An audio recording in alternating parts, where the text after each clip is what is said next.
The kingdom draws near, the heart of the shepherd has cast out your fear.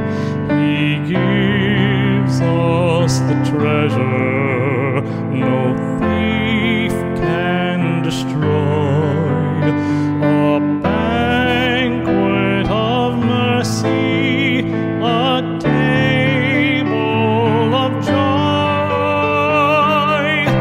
Let our hearts be dressed for service, let our lamps be burning bright. In the stillness of His presence we receive the bread of light.